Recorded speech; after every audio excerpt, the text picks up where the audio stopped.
श्री स्वामी समर्थ. गणपती बाप्पा मोरया, मंगलमूर्ती मोरया. बाप्पाच्या कृपेने तुमच्या सर्व इच्छा मनोकामना पूर्ण हो. पंचांगानुसार मार्गशीर्ष महिन्यातील प्रत्येक तिथीला वेगळे महत्त्व आहे. त्यात कृष्ण पक्षाच्या चतुर्थी तिथीला विशेष महत्त्व आहे. या दिवशी संकष्ट चतुर्थी साजरी केली जाईल. 18 डिसेंबरला संकष्ट चतुर्थी आहे. हा दिवस गणपती बाप्पाची पूजा अर्चा करण्यासाठी विशेष मानला जातो. धार्मिक मान्यतेनुसार संकष्ट चतुर्थीला पूजा केल्याने जीवनातील सर्व अडचणी दूर होतात व जीवनात सुख समृद्धी नांदते. तसेच गणपतीच्या कृपेने रखडलेली सर्व कामे मार्गी लागतात. सर्व प्रकारच्या कष्टांपासून मुक्तता देखील मिळत असते. तर ही चतुर्थी तिथी 18 डिसेंबरला सकाळी 10:06 सुरू होईल, तर 19 डिसेंबरला सकाळी 10:02 समाप्त होईल. संकष्ट चतुर्थीला चंद्रोदयाचे विशेष महत्त्व असल्याने आपल्याला संकष्ट चतुर्थी ही 18 डिसेंबरला बुधवारी साजरी करायची आहे. आता या दिवशी मार्गशीर्ष बुधवार देखील आहे, त्यामुळे या दिवसाला अनन्यसाधारण महत्त्व आहे. आता या संकष्ट चतुर्थीच्या दिवशी आपल्याला काही उपाय देखील करायचे आहे. भरपूर वेळा आपल्या आयुष्यामध्ये अनेक अडचणी, अडथळे, संकटे असतात आणि ते काही संपायचं नाव घेत नाही. आता संकट येणारच नाही असं तर होणार नाही, पण आपण संकटाचा वेग मात्र नक्कीच कमी करू शकतो. तसेच आपण मेहनत तर घेत असतो, पण मेहनतीचे देखील आपल्याला पाहिजे तसे फळ हे काही केल्या मिळत नाही. मग आपल्या कष्टाला नशिबाची साथ मिळण्यासाठी, आपल्या आयुष्यातील दुःख, दारिद्र्य, गरिबी दूर होण्यासाठी या दिवशी कोणते उपाय करावे, कोणत्या सेवा कराव्या याबद्दलची सर्व माहिती आपण आज या व्हिडिओमधून जाणून घेणार आहोत. तत्पूर्वी तुम्ही चॅनलवरती नवीन असाल तर चॅनल लाईक करा व सबस्क्राईब देखील करा. कमेंटमध्ये श्री स्वामी समर्थ किंवा गणपती बाप्पा मोरया लिहायला विसरू नका. संकष्ट चतुर्थीच्या दिवशी आपण सकाळी लवकरच उठायचं आहे. अगदी तुम्ही ब्रह्ममुहूर्तावरती उठले तरी पण चालेल. ब्रह्ममुहूर्तावरती वातावरणामध्ये देखील शांतता असते, त्यामुळे आपण जी काही पूजा करतो, सेवा करतो त्या सेवेकडे देखील आपले लक्ष लागत असते. या दिवशी सकाळी उठल्यानंतर प्रथम आपले 2 हात जोडायचे आहे आणि आपल्याला ओम गण गणपतये नमः या मंत्राचा जप 11 वेळा करायचा आहे. त्यानंतर आपले दोन्ही हात आपल्या चेहऱ्यावरून फिरवायचे आहे. आता या दिवशी अंघोळीच्या पाण्यामध्ये देखील काही वस्तू टाकायच्या आहे, कारण की या दिवशी पवित्र तीर्थस्थानी स्नान करणे याला खूप महत्त्व आहे. पण आपल्याला अशा ठिकाणी जाणे शक्य होत नाही, म्हणून आपण घरीच अंघोळीच्या पाण्यामध्ये या वस्तू टाकाव्या. तर आपण 2 थेंब गंगाजल टाकायचं आहे, चिमूटभर हळद टाकायची आहे. तसेच आपण एक दुर्वा देखील अंघोळीच्या पाण्यामध्ये टाकायची आहे. या 3 वस्तू टाकून आपण अंघोळ करायची आहे. अंघोळ करत असताना ओम गण गणपतये नमः या मंत्राचा जप करत आपण अंघोळ करायची आहे. या दिवशी आपण शुभ्र रंगाचे वस्त्र परिधान करायचे आहे. पिवळ्या, लाल किंवा हिरव्या रंगाचे वस्त्र परिधान करू शकता. फक्त काळा रंग वर्ज्य करायचा आहे. जेव्हा पण आपण एखादं शुभ कार्य करत असतो तेव्हा काळा रंग वर्ज्य करतो, त्याचप्रमाणे या दिवशी देखील काळ्या रंगाचे वस्त्र परिधान करायचे नाही. आता आपल्याला गणपती बाप्पाची विधिवत पूजा करायची आहे. आता प्रत्येकाच्या घरामध्ये गणपती बाप्पाची मूर्ती ही असतेच, तर आपण प्रथम गणपती बाप्पाला अभिषेक करायचा आहे. अभिषेक करताना अगोदर शुद्ध जलाने अभिषेक करावा, त्यानंतर पंचामृताने अभिषेक करायचा आहे. अभिषेक करत असताना देखील आपण ओम गण गणपतये नमः या मंत्राचा जप करावा किंवा गणपती अथर्वशीर्षचे देखील पठण करू शकता. आता यानंतर आपल्याला गणपती बाप्पाची मूर्ती स्वच्छ पुसून घ्यायची आहे. बाप्पाला ज्या काही वस्तू प्रिय आहे त्या सर्व वस्तू तुम्ही त्यांना अर्पण कराव्या. मग जास्वंदीचं फूल असेल, दुर्वाची जुळी असेल किंवा इतरही काही गोष्टी जसे की गूळ खोबऱ्याचा नैवेद्य, मोदक हे देखील बाप्पाला अर्पण करू शकता. आता आपल्याला या दिवशी एक उपाय करायचा आहे. तर जास्वंदीचं फूल हे बाप्पाला प्रिय आहे हे सर्वांनाच माहीत आहे. आपल्याला जास्वंदीचं एक पान तोडायचं आहे. आता हे पान हिरवं पान तोडावं. पानाला मध्ये होल असेल, छिद्र असेल किंवा खराब झालेलं पान असेल असं पान घ्यायचं नाही. आपण पान प्रथम घरामध्ये आणायचं आहे. त्यानंतर गंगाजलाने हे पान स्वच्छ धुवून घ्यायचं आहे. आता अगदी अगोदरच्या दिवशीच हे पान घरामध्ये आणून ठेवलं तरी पण चालेल. धर्मशास्त्रातही जास्वंदीचं फूल खूप शुभ मानलं गेलं आहे.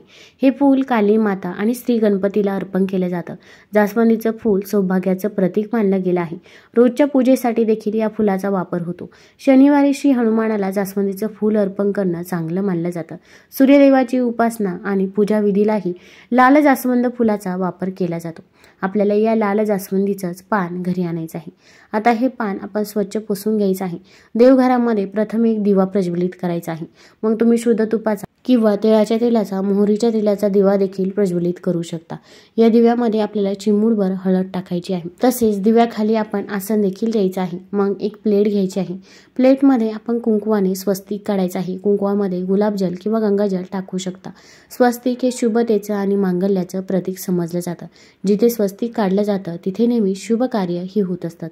त्या स्वस्तिकवरती थोड्याशा अखंड अक्षता अर्पण कराव्या आणि त्यावरती आपण मातीची पंती किंवा कणकेचा दिवा ठेवायचा आहे. दिव्याला देखील हळदी कुंकू लावायचं आहे, फूल वाहायचं आहे. आता यानंतर आपल्याला जास्वंदीचं पान आपल्या उजव्या हातामध्ये घ्यायचं आहे.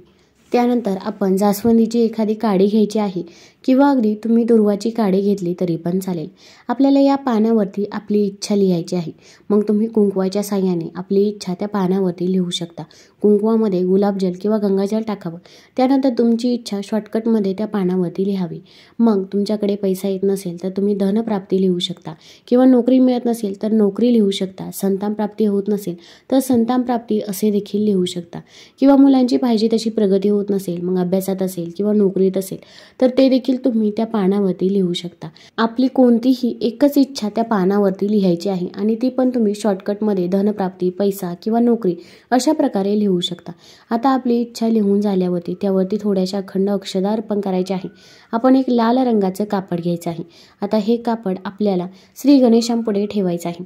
या पानाचा देठ श्री गणेशांकडे असेल याची काळजी घ्यायची आहे. हे पान आपल्याला त्या लाल कपड्यावरती ठेवायचं आहे. आता आपल्याला 21 दुर्वाची जोडी घ्यायची आहे. आता यामधील एक दुर्वा आपण हातामध्ये घ्यायची आहे आणि आपण गणपती अथर्वशीर्षचं पठण करायचं आहे. आता गणपती अथर्वशीर्ष पठण करण्यासाठी खूप अवघड आहे. मग अशा वेळेस तुम्ही मोबाईलवरती देखील लावून देऊ शकता. श्रवण केलं तरी पण चालेल. पण आपण गणपती अथर्वशीर्ष पठण करायचं आहे. त्यानंतर दुसरी दुर्वा हातामध्ये घ्यायची आहे. परत आपण एकदा गणपती अथर्वशीर्षचं पठण करायचं आहे.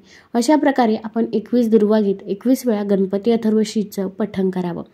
त्यानंतर या दुर्वाची जोडी आपण त्या पानावरती ठेवायची आहे. आता आपण जी पानावरती इच्छा लिहिलेली आहे तीच इच्छा आपण गणपती बाप्पाला सांगायची आहे.